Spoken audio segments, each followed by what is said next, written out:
अस्सलाम वालेकुम एवरीवन। मेरी जो आज की वीडियो है ये उन तमाम स्टूडेंट्स के लिए है जो अभी एफएससी पार्ट 1 या पार्ट 2 यानी कि फ़र्स्ट ईयर या सेकंड ईयर के स्टूडेंट्स हैं और अब प्री मेडिकल कर रहे हैं और फर्दर उनका एमडीकैट देने का भी इरादा है। तो ऐसे स्टूडेंट्स जो हैं they are quite worried about MDCAT and FSc और उनको बहुत सारे क्वेश्चंस हैं इससे रिलेटेड। तो आई होप कि आज मैं आपके बहुत से क्वेश्चंस का इस वीडियो में आंसर कर सकूंगी, तो आप इसको आखिर तक देखिएगा। और वीडियो में ओके, तो पहले वीडियो को कुछ पोर्शंस में मैंने डिवाइड किया है। सबसे पहला पोर्शन जो है ये कुछ ऐसी बातें हैं जो एफएससी पार्ट 1 में है आप या पार्ट 2 में है, यानी कि फ़र्स्ट ईयर में है या सेकेंड ईयर में है, तो ये दोनों के लिए काम आएगी, मतलब कॉमन है दोनों में। और उसके बाद कुछ टेक्निक्स भी हैं और उसके बाद सिर्फ कुछ बातें जो सिर्फ सेकेंड ईयर के स्टूडेंट्स के लिए हैं वो एंड पे हम डिस्कस करेंगे। तो सबसे पहले मैं आपको बता दूं कि जब आप बहुत स्टूडेंट्स हैं वो एफएससी कर रहे हैं, लेकिन उनका वो सोच रहे हैं कि हम एमडीकैट कैसे करेंगे, वो बहुत आगे की सोच रहे हैं और उसके बारे में सोच सोच के परेशान हो रहे हैं। और ये बिल्कुल नेचुरल सी बात है, सबको होता है, हमें भी होता था। तो लेकिन उससे पहले मैं आपको ये बता दूं कि जो एफएससी है it is as important as your MDCAT. यानी कि एफएससी का जब टोटल एग्रीगेट बनता है ना एमबीबीएस या बीडीएस में एडमिशन के लिए, तो उस टाइम पे एफएससी का 40 to 50% जो होता है वो एफएससी से लिया जाता है। इस साल 40% ऐड हुआ था, इससे पिछले साल 50% था। तो इट कीप्स ऑन चेंजिंग, लेकिन 40 to 50% जो है वो आपका एफएससी के मार्क्स जो हैं वो उसमें इंक्लूड होंगे। तो एफएससी की अहमियत बिल्कुल भी इससे कम नहीं होती। एमडीकैट और एफएससी की अपनी अपनी जगह बहुत ज़्यादा इंपॉर्टेंस है। और एफएससी स्टूडेंट्स जो कर रहे हैं उनको मैं यही कहूँगी कि आपका फोकस सिर्फ और सिर्फ अभी एफएससी पर करें। लेकिन एमडीकैट, अच्छा एमडीकैट की आप टेंशन ना लें। उसके लिए भी बताऊं कि अगर आप एफएससी अच्छी तरह एफएससी की बुक्स को अच्छी तरह पढ़ लेंगे तो आपको एमडीकैट में भी बहुत आसानी होगी, क्योंकि जो एमडीकैट का सिलेबस होता है वो एफएससी की बुक से ही आता है। और फिर मैं कुछ एक दो चीज़ बता देती हूँ आपको, जो आप अभी फिर भी आप अगर बहुत एक्साइटेड हो रहे हैं और आप कह रहे हैं कि अभी से तैयारी शुरू करनी है एमडीकैट की, तो आप ये कर सकते हैं कि आप ना वोकैबुलरी के वर्ड्स ले लें कहीं से भी। इंटरनेट पे मिल जाएगा या किसी से पूछ सकते हैं, इंटरनेट पे आई होप मिल जाएगा। आप उसको पीडीएफ वगैरह में डाउनलोड कर लें, तो वहाँ पे आप डेली के 1 या 2 वर्ड जो हैं, टोटल 212 या 208 वर्ड्स होते हैं वोकैबुलरी के, तो आप वो वर्ड्स जो हैं इंग्लिश के वोकैबुलरी वर्ड्स उनको डेली का 1-2 कर सकते हैं। और इसके अलावा एक और चीज़ जो आप कर सकते हैं वो होता है फ़िज़िक्स पोर्शन। अच्छा, अक्सर बच्चों को फ़िज़िक्स में एमडीकैट में वो कहते हैं कि हमें न्यूमेरिकल्स हमसे सॉल्व नहीं होते हैं, तो एफएससी में भी हम डरते रहते हैं कि पता नहीं क्या होगा। लेकिन वो जो न्यूमेरिकल्स आते हैं वो इस तरह के होते हैं कि हम उनको by hand without calculator solve कर सकते हैं। तो आप ये कर सकते हैं कि जब आप if you are done with physics, आपकी फ़िज़िक्स की एफएससी की लिहाज से तैयारी अच्छी हो गई है, लॉन्ग क्वेश्चन, शॉर्ट क्वेश्चन, सब कुछ आपका हो गया है जब, तो उसके बाद आप ये कर सकते हैं कि किसी भी आसान आसान जो न्यूमेरिकल्स होते हैं, जैसे सिंपल से फॉर्मूला जैसे होते हैं P=VI, F=MA, ये सिंपलेस्ट फॉर्मूले वाले जो न्यूमेरिकल्स होते हैं इनको आप बाय हैंड सॉल्व कर सकते हैं। यानी कि सिंपलेस्ट मल्टीप्लिकेशंस या डिवीजन, एडिशन वगैरह आप प्रैक्टिस कर सकते हैं। तो इससे आपका थोड़ा सा एमडीकैट में आपको एज मिल जाएगा कि आपकी कैलकुलेशंस जो हैं वो स्ट्रॉन्ग होती जाएंगी। और इसके अलावा आप अभी से प्लीज़ एमडीकैट की बुक्स मत खरीद कर बैठ जाएं, ना ही नोट्स खरीद कर उनको पढ़ने लग पड़ें। इससे आपका एफएससी भी ख़राब हो जाएगी और एमडीकैट भी ख़राब हो जाएगा। तो अभी आप सिर्फ एफएससी पर ही फोकस करें।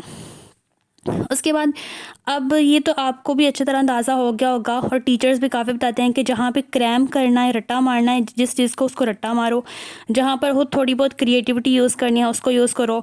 और तीसरा पॉइंट जो है एक एफएससी में बहुत इंपॉर्टेंट होता है प्रेजेंटेशन। अब प्रेजेंटेशन का मतलब खूबसूरत राइटिंग नहीं होता। प्रेजेंटेशन हर बच्चे की राइटिंग अच्छी नहीं होती है, चंद एक बच्चों की राइटिंग बहुत खूबसूरत होती है, बाकियों की अक्सर बच्चों की राइटिंग एवरेज होती है। लेकिन आपकी जो प्रेजेंटेशन है वो राइटिंग से लिंक्ड नहीं है। आपकी प्रेजेंटेशन मतलब आपका पेपर नीट हो, द वर्ड जो मैं वर्ड यूज़ करना चाह रही हूँ है नीटनेस। अगर आपके पेपर में नीटनेस है तो आपकी प्रेजेंटेशन भी अच्छी ही होगी। सो या neatness is a very important point. तो नीट करके लिखें और स्पेसेस दें, मतलब बहुत कंजस्टेड ना लिखें, और वर्ड्स को लेवल करके लिखें आराम से, चाहे जॉइनिंग राइटिंग में लिख रहे हैं या सिंपल राइटिंग में लिख रहे हैं, लेकिन उसको नीट करें। तो इससे आपका पेपर जो है वो बहुत हद तक बेहतर हो जाता है। और उसके बाद है बहुत से स्टूडेंट्स पूछते हैं, और मैं भी पूरे 2 साल शायद यही सोचती रह गई थी है कि कॉलेज के साथ एकेडमी ज्वाइन करनी है सेकंड टाइम या नहीं। अच्छा, ये क्वेश्चन है कि मैंने बहुत से बच्चे देखे हैं जिन्होंने एकेडमी ज्वाइन की थी, और बहुत सारे जिन्होंने एकेडमी ज्वाइन नहीं थी की, यानी कि वो सिर्फ कॉलेज का ही पढ़ते थे। और बाद में क्या हुआ कि मेरे क्लास में कुछ बच्चे थे तो उनके एक जितने नंबर आ गए थे, यानी कि 470s में उनके मार्क्स आए थे माशाल्लाह। तो उनमें से कुछ ऐसे थे जिन्होंने एकेडमी ज्वाइन नहीं थी की, और कुछ ऐसे थे जिन्होंने एकेडमी ज्वाइन की थी। तो ये आपकी अपना हार्डवर्क पर डिपेंड करता है। अगर आपको लगता है कि आपकी कॉलेज टीचर्स आपको अच्छा मतलब मैं ये नहीं कहूँगी कि अच्छा नहीं पढ़ा रहे, मैं ये कहूँगी अगर आप उससे सेटिस्फाई नहीं हो रहे, अगर आपको लग रहा है कि मुझे और थोड़ी और ट्यूशन्स की ज़रूरत है, तो ये ज़रूरी नहीं कि आप सारे सब्जेक्ट्स के पढ़ें। आप किसी 1 2 3 पर्टिकुलर सब्जेक्ट्स के भी पढ़ सकते हैं, या सबके भी पढ़ना चाहिए, आपकी मर्ज़ी है। लेकिन ये बहुत आसान सा तरीका है। If you are okay with your college teachers then please don't join an academy. और दोनों चीज़ों को मैनेज करना बहुत मुश्किल होता है। लेकिन अगर आप कर सकते हैं, मैट्रिक लेवल से कुछ बच्चे होते हैं जो करते हैं अकेडमियाँ ज्वाइन, और एफएससी में भी वो कर लेते हैं, तो ठीक है, फिर कोई मसला नहीं है। आप मतलब एकेडमी ज्वाइन करना या ना करना ये कोई गारंटी नहीं है कि आपके अच्छे नंबर आएंगे या नहीं आएंगे। जैसे कि मैंने बताया कि मेरी क्लास में अकेडमी वाले बच्चे भी थे और अकेडमी ना जाने वाले बच्चे भी थे, और दोनों के ऑलमोस्ट इक्वल मार्क्स आ गए थे। ओके, नेक्स्ट पॉइंट इज़ कि पेपर आपने अब आप कॉलेज जा रहे हैं या अकेडमी जा रहे हैं, आपके वहाँ पे जो टेस्ट होते हैं तो उनको ज़रूर अटैम्प्ट करना है। उस दिन छुट्टी नहीं कर लेनी है, और टेस्ट ऐसे मुंह उठा के नहीं चले जाना देने के लिए, घर से उसको प्रिपेयर करके जाएं। और इसका अब ये है कि टेस्ट एक में कभी कभी चैप्टर होता है, 2 चैप्टर होते हैं, 3 होते हैं, तो उसका एकदम से आप एक दिन पहले उसको रट्टा मारने ना बैठ जाए, बल्कि जिस दिन आपको टीचर्स पढ़ाते हैं उसी दिन उसको डेली बेसिस पे जाके पढ़ें, ताकि जब 1 हफ्ते बाद या 2 हफ्ते बाद आपका टेस्ट होगा तो आपको प्रॉब्लम ना हो, आपको काफ़ी हद तक आता हो उसका।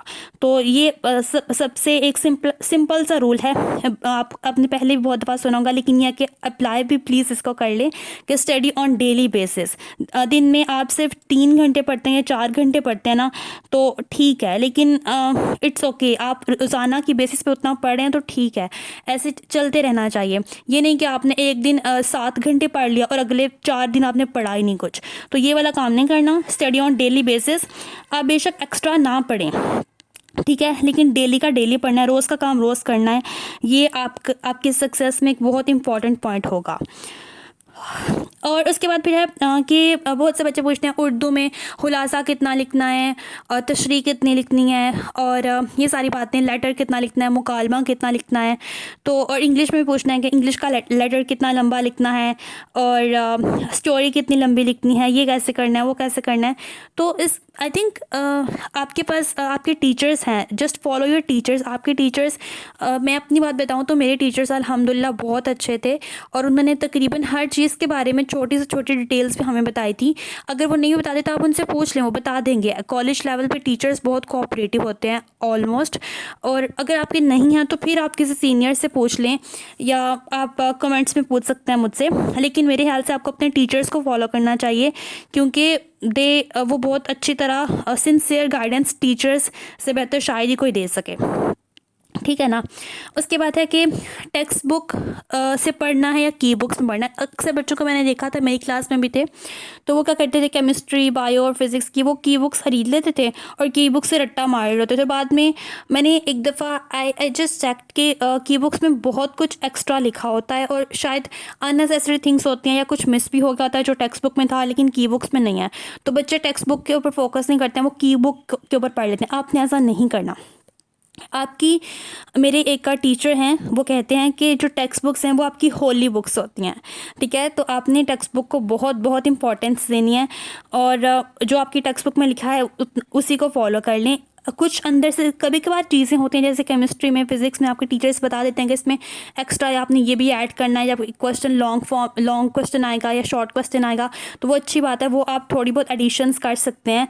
लेकिन आपने अपनी टेक्स्ट बुक जो है उसी को फोकस में रखना है, और उसके ऊपर जो भी लिखा है वो वही लिखना है। और अब हमारी जो टेक्स्ट बुक्स हैं, जैसे कि पंजाब टेक्स्ट बुक है, तो उसमें मिस्टेक्स भी अक्सर आ जाती हैं। तो अब आप अनफॉर्चुनेटली हमारे सिस्टम में ऐसा है कि आप प्लीज़ उसको ऐसे ही लिखते हैं और उसको चेंज ना करें। मेरे ख्याल से तो उसको ऐसे ही लिखते हैं जैसा बुक में लिखा हुआ है।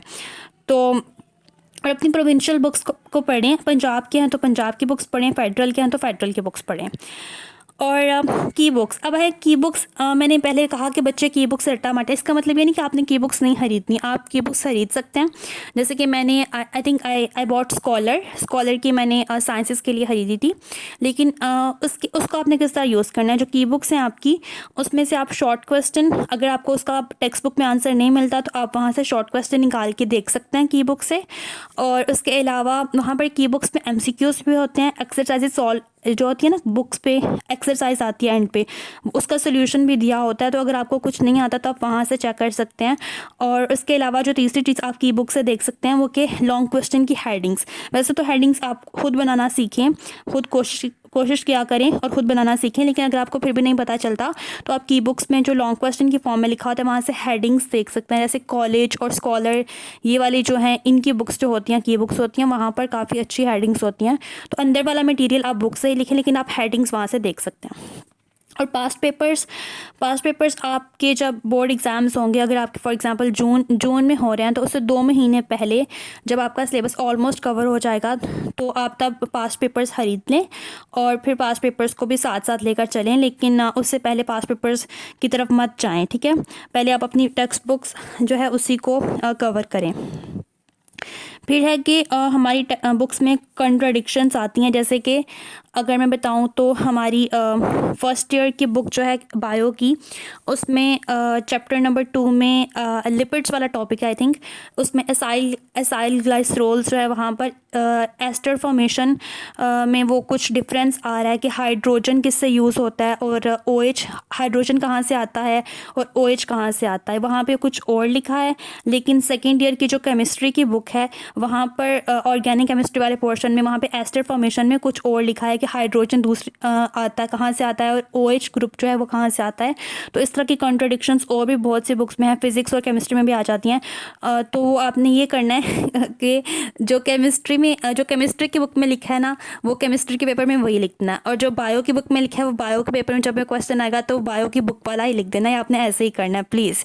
अनफॉर्चुनेटली फिर से बता रही हूँ कि सिस्टम हमारा ऐसा है बोर्ड, और बहुत पुराना सिस्टम है और इसको इम्प्रूव करने की ज़रूरत है। लेकिन खैर आपने यही करना है। उसके बाद है उर्दू के लिए आप अपनी आपके टीचर्स जो पढ़ाते हैं उसी पे फोकस करें। और सबसे बेस्ट बात यह, जैसे मेरे सर थे उर्दू के तो वो हमें नोट्स लिखवाते थे लेक्चर्स में, हम खुद जो वो बोल रहे होते थे हम उसको नोट कर लेते थे, तो उसी को जाके हम घर में जाकर प्रिपेयर कर लेते, जैसे तशरीह हो गई या और बहुत सी चीज़ें थी वो जो हमें करवा देते थे। लेकिन अगर आपके पास कोई ऐसे टीचर नहीं है, आपके टीचर इतना अच्छा नहीं पढ़ा रहे, मतलब कि आपको इतनी डिटेल से एक्सप्लेन नहीं करे, तो आप उर्दू की जो है हमारी की बुक्स हैं उसमें एक शरह सरमाया उर्दू है, तो नाम आपने सुना ही होगा, तो ये वाली आप ख़रीद सकते हैं। और अगर आपके और इसके साथ एक और बुक ख़रीद सकते हैं, लेकिन आई थिंक शरह सरमाया उर्दू में काफ़ी ज़्यादा हवाले और अशार वगैरह होते हैं, तो वो आप वहाँ से देख सकते हैं। और फिर यह कि उर्दू की जैसे तशरीह होती है और इस तरह की और चीज़ें होती हैं, तो क्या आप उसको क्रैम करें? नहीं, आपने उसको क्रैम नहीं करना, उसको रट्टा नहीं मारना। उसमें सिर्फ जो हवाले के अशार हैं, अक़वाल हैं या आयात हैं कुरान की या अहादीस हैं, उनको आपने एज़ इट इज़ याद करने की कोशिश करनी है, क्योंकि उनको आप मार्कर से लिखते हैं तो वो बहुत प्रोमिनेंट होता है, वो ठीक लिखा होना चाहिए, ठीक है। तो उसको गलत नहीं करना, उसको आप रट्टा मार लें। लेकिन जो बाकी की जो तशरीह है उसको रीड कर लें और समझ लें, मतलब शेर का मफ़हूम समझ लें उसको अच्छी तरह, और साथ एक्सप्लेनेशन आप अपने अल्फाज में उसको ठीक से लिख सकते हैं। लेकिन उसमें प्लीज़ अपनी फ़िलासफ़ी मत लिखिएगा, जो उसका मफ़हूम बन रहा है, जो उसका मतलब बन रहा है वही लिखिए। और उर्दू के अशार में अशार की तशरीह में पहलू भी होते हैं, अगर आपने देखा होगा, जैसे इश्क़ हकीकी या इश्क़ मजाजी की सेंस में, तो वो जितने भी उसके पहलू बन रहे होते हैं, अशार के जितने तरह से मतलब निकल होते हैं, वो भी आप लिख लें तो बहुत अच्छी बात है। और इसकी लेंथ कितनी होनी चाहिए आप अपने टीचर्स वगैरह से पूछ सकते हैं, क्योंकि टीचर्स सबसे अच्छा वही गाइड करते हैं कि किस क्वेश्चन में, जैसे तशरीह या ख़त या मुकालमा, इन सब में कितनी लेंथ होनी चाहिए। तो आप अपने टीचर से पूछें, जैसे वो बताएंगे वैसे ही आप फॉलो करें। और उसके बाद है स्पीड। ये तो मेरा भी अपना मसला था कि स्पीड मेरी बहुत स्लो थी, तो इसका ये तरीका है कि आप प्रैक्टिस करें, मतलब तेज़ लिखने की घर में प्रैक्टिस करनी है आपने। आप डेली के 10 मिनट्स लें या 15 मिनट्स निकालें, तो उसमें एक पेज या एक पेज की 2 साइड्स होते हैं, उसके ऊपर कुछ भी कोई भी लॉन्ग क्वेश्चन जो आपको ज़ुबान नहीं आता उसको लिखने की कोशिश करें और साथ में टाइम नोट करें, फिर उसको स्पीडीली लिखने की कोशिश करें। लेकिन इस आपने साथ साथ ये भी कोशिश करनी है कि आपकी नीटनेस है वो भी कायम रहे और आपकी स्पीड भी इंक्रीज़ होती जाए। तो ये एकदम से एक हफ्ते में या 10 दिनों में एकदम से नहीं हो जाएगी, आपकी स्पीड नहीं बढ़ेगी, लेकिन आपने अगर आप डेली बेसिस पे इस आदत को बना लेंगे तो आपकी इंशाल्लाह स्पीड बढ़ जाएगी। तो इसके लिए बहुत सब्र से काम लेना है और अपनी स्पीड को आप इम्प्रूव कर सकते हैं। और उसके अलावा ये कि डेली बेसिस पे आप बहुत ज़्यादा घंटे चाहे ना पढ़ें, कुछ घंटे ही पढ़ लें, 4 घंटे, 5 घंटे, 6 घंटे, जितना भी आपकी मर्ज़ी है। तो लेकिन यह है कि डेली बेसिस पे पढ़ें और कंसिस्टेंसी जो होता है ना उसको कायम रखना है। और शेड्यूल आप बना सकते हैं कि इतने घंटे मैंने पढ़ना है और पढ़ने में इतने घंटे इस सब्जेक्ट को देने हैं और सब सब्जेक्ट्स को साथ साथ लेके चलना है, निगलेक्ट नहीं करना। लेकिन ये आप डेली बेसिस पे कर सकते हैं कि आज ये वाला फिज़िक्स का चैप्टर मुश्किल है तो आज मैं फ़िज़िक्स को थोड़ा ज़्यादा टाइम दूंगी या दूंगा, और जो केमिस्ट्री का जो सिलेबस केमिस्ट्री का जो चैप्टर है वो थोड़ा ईजियर है तो उसको मैं कम टाइम दे सकती हूँ। इस तरह आप कर सकते हैं। ये अब आप इतना ग्रो अप कर जाएं कि आपको ये सब समझ आ जाना चाहिए। और सो यस, और इसके बाद है कि आपकी जब नेक्स्ट टाइम आपका टेस्ट होता है, फॉर एग्जांपल अगर कोई भी चैप्टर है, बायो का कोई चैप्टर है, उसका आपका पहले भी एक दफ़ा टेस्ट हो चुका है, अब दोबारा उसका टेस्ट हो रहा है, हो सकता है उसके साथ कोई और चैप्टर भी साथ में आपके टीचर ने मिला दिया हो और उन दोनों का टेस्ट हो। तो आप ये करें कि टेस्ट को प्रिपेयर करने के बाद आप पुराना टेस्ट निकालें, वो टीचर्स चेक करके जब वापस दे देते हैं आप उसको संभाल के रखा करें, ठीक है। तो उसको आप पुराने टेस्ट को निकालें उसी चैप्टर के, और उसको I think it will take just 5 to 10 minutes. तो आप उसमें से जो भी आपकी मिस्टेक है, कोई MCQ गलत था, कोई शॉर्ट क्वेश्चन में कोई चीज़ कम थी या कुछ गलत हो गया था, या लॉन्ग क्वेश्चन में आपके टीचर ने रिमार्क्स दिए थे कि इसमें ये ऐड करना है या ये ऐड करना है या कुछ गलत कर दिया था आपने, तो वो अपनी मिस्टेक को बस एक दफ़ा देख लें। ये सिर्फ चंद मिनट लगते हैं। तो इससे आपका ये होगा कि आपको एक तो कॉन्फिडेंस और सेटिस्फेक्शन मिलेगी और दूसरा आपका वो मिस्टेक्स है ना वो ख़त्म होना शुरू हो जाएंगी। तो ये कि अपनी मिस्टेक्स को रिपीट नहीं करना है आपने, ठीक है। और अगली बात है कि अब जैसे कि हमें बहुत से कॉन्सेप्ट समझ नहीं आते, फिज़िक्स के कॉन्सेप्ट्स हमारे क्लियर नहीं होते, केमिस्ट्री के कॉन्सेप्ट्स क्लियर नहीं होते। तो जैसे कि फॉर एग्जांपल केमिस्ट्री का कोई भी चैप्टर है, I think chapter number 6, yes chapter number 6 है केमिस्ट्री का एक, जिसमें वो वैलेंस बॉन्ड थ्योरी है और मोलेकुलर ऑर्बिटल थ्योरी है और वेस्पर थ्योरी है, हाँ ये वाली थ्योरीज हैं उसमें। वाला चैप्टर वो पहली दफ़ा पढ़ने से बहुत से बच्चों को नहीं आता। तो अब आपने रोने धोने नहीं बैठ जाना कि मुझे नहीं आता। आप एक काम करें कि अगले 4, 5, 6 या जितने भी दिनों के लिए रोज़ाना 30 मिनट, आधा घंटा निकाल लें या 40 मिनट निकाल लें, जितना भी आप निकाल सकते हैं, या 20 मिनट निकाल लें। तो उसका कोई भी एक जो टॉपिक है, एक पोर्शन है, उसको रीडिंग करें उसके पहले आराम से, और खुद समझने की कोशिश करें, खुद को समझाएं। और या अगर आपको फिर भी समझ नहीं आती है तो अपने किसी क्लास फेलो, किसी दोस्त से डिस्कस करें, क्योंकि आपस में जब हम डिस्कशन करते हैं तो बहुत सी चीज़ें क्लियर हो जाती हैं। और हो सकता है उसके दौरान आपके नए क्वेश्चंस भी आप रेज हो जाएं आपके माइंड में, तो आप वो अपने फिर टीचर से भी पूछ सकते हैं। और टीचर से पूछने में please don't hesitate to ask your teachers. और अभी आप पूछ लेंगे तो फ़ायदा होगा, बाद में पछताने से बेहतर है कि आप अभी अपने टीचर से जाकर पूछ लें और इंशाल्लाह आपको बता देंगे। और फिर भी इस सब के बाद भी अगर आपको समझ नहीं आता है तो एक दफ़ा 2 दफ़ा हो सकता है समझ ना आए, आप 2-3 दफ़ा उसी टॉपिक को 2 मरतबा, 3 मरतबा, 4 मरतबा पढ़ें। ये नहीं कि एक दिन में ही 3 मरतबा पढ़ें। एक आज पढ़ा, आज समझ नहीं आया, कल फिर पढ़ा, कल समझ नहीं आया तो उसे अगले दिन भी पढ़ें, ठीक है। फिर भी अगर आपको समझ नहीं आता तो then you can search internet पर, यूट्यूब पर या और भी बहुत से प्लेटफॉर्म्स पर उसके रिलेटेड कुछ ना कुछ होगा। तो इतना भी कोई अब मुश्किल नहीं है, आई थिंक यहाँ तक आपको समझ आ जाएगा। तो इस तरह अपने डाउट्स को क्लियर करें, कॉन्सेप्ट्स को क्लियर करें, दोस्तों से पूछें, क्लास फेलो से पूछें, टीचर से पूछें, इंटरनेट से पूछें। लेकिन प्लीज़ अपने कॉन्सेप्ट्स जो हैं ऐसे मत करें, क्योंकि छोटी छोटी चीज़ें जो है जब वो फिर बहुत कुछ पाइल अप हो जाता है जो आपको बाद में समझ नहीं आता। और इस तरह आपका कॉन्फिडेंस भी लूज़ हो जाता है। तो इसलिए बेहतर है कि try to clear your concepts. और कॉन्सेप्ट्स का आसान मतलब ये है कि आपको समझ आ जाए, आप उससे रिलेटेड कोई क्वेश्चन आ जाए आप वो सॉल्व कर सकें, कोई न्यूमेरिकल आ जाए, कुछ भी आ जाए, आपको वो समझ आ जाए, आपको उस बात की समझ आ जाए कि ये प्रोसेस क्या है। तो यही कॉन्सेप्ट्स क्लियर होना होता है, ठीक है। और साइंसेस के लिए अगर जैसे बायो केमिस्ट्री फिज़िक्स है, बायो में specially diagrams are very important. अब चंद एक डायग्राम्स होती हैं जो कि हम नहीं बना सकते, लेकिन कुछ डायग्राम्स होती हैं वो आपको देखने में लगेंगे कि हम नहीं बना सकते, लेकिन आप उसको 2 3 4 मरतबा आप नोटबुक पर प्रैक्टिस करें टेस्ट से पहले, तो वो आपकी हो जाती है। तो अब डायग्राम्स बायो में बहुत इंपॉर्टेंट है, अक्सर डायग्राम की वजह से नंबर भी कट जाते हैं। उसके अलावा फिज़िक्स में तो आई थिंक कम डायग्राम्स होती हैं, लेकिन केमिस्ट्री में होती हैं। यस, डायग्राम्स को बहुत बहुत ज़्यादा फोकस करें। और फ्लो शीट्स और फ्लो चार्ट्स, इस तरह के जो टेबल्स बने होते हैं बुक पे, उसको भी अच्छी तरह किया करें। और उसके अलावा साइंसेस में जब लॉन्ग क्वेश्चंस होते हैं हमारे, उसके अंदर हेडिंग्स जो होती हैं ना, लॉन्ग क्वेश्चंस को हेडिंग्स बना के अटेम्प्ट करने की कोशिश करें। हेडिंग्स का मैंने पहले भी बताया कि या तो खुद उसको अंदर से, जैसे कि डेफिनेशन, एक्सप्लेनेशन, एग्जाम्पल, एप्लीकेशंस और कंक्लूजन, इस तरह की हेडिंग्स, ये तो बेसिक हेडिंग्स है। इसके अलावा भी आप बना सकते हैं। और पॉइंट्स में जैसे एप्लीकेशंस हैं किसी चीज़ की, तो उसको पॉइंट्स बना कर लिखें, और पॉइंट्स की भी हेडिंग बना सकते हैं। जैसे आई रिमेंबर कि लिक्विड क्रिस्टल्स की एप्लीकेशंस और प्लाज्मा की एप्लीकेशंस एक केमिस्ट्री की फर्स्ट ईयर में हैं। तो उस एग्जांपल दे रही हूँ, तो इसके एप्लीकेशंस हैं, उन एप्लीकेशंस के आप नाम लिखें। Applications in chromatography, application in medicine and surgery, इस तरह आप उसके पॉइंट्स की हेडिंग बना सकते हैं और उसको मार्कर से लिखें, नीचे पेन के साथ एक्सप्लेन करें, ठीक है। तो ये साइंसेस के लिए है कि हेडिंग्स और डायग्राम्स और पॉइंट्स वगैरह बनाएं।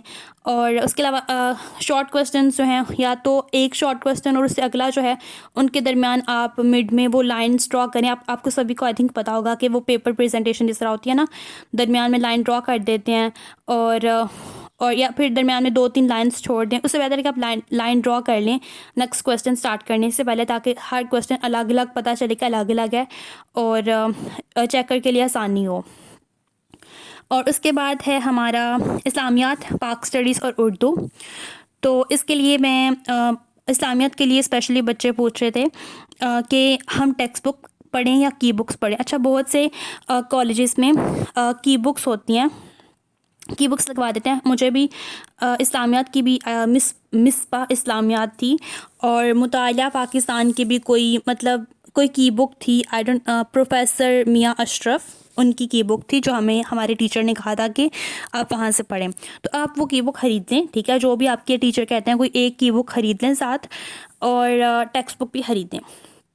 अब मैं फिर वही बात, जैसे उर्दू की तशरीह में मैंने बताया ना कि उर्दू की तशरीह में आपने रट्टा नहीं मारना है। तशरीह को प्लीज़ रट्टा मत मारें, डोंट वेस्ट योर अपना दिमाग यहाँ पे ज़ाया, अपनी जो सलाहियत है ना वो यहाँ पे ज़ाया ना करें। इतना रट्टा ज़रूरत से ज़्यादा ना मारें, जहाँ पे मारना है वहाँ पे मारें, लेकिन तशरीह में और आई थिंक ये सभी आप कर सकते हैं। आपको मफ़हूम समझ आ जाए आप कर सकते हैं। उसी तरह इस्लामियात में और मुतालिया पाकिस्तान में भी जब एक्सप्लेन करने वाली बातें होती हैं, वो आप एक दफ़ा या 2 दफ़ा अपनी टेक्स्ट बुक से और की बुक से रीड करें, और उसको आप बाद में आसान अल्फाज में भी लिख सकते हैं। लेकिन जो चीज़ें आप फिर याद कर सकते हैं वो है आपकी हेडिंग्स, क्योंकि इस्लामियात और मुतालिया पाकिस्तान में भी हेडिंग्स होती हैं, आपकी हेडिंग्स होती हैं, उनको पढ़ लें।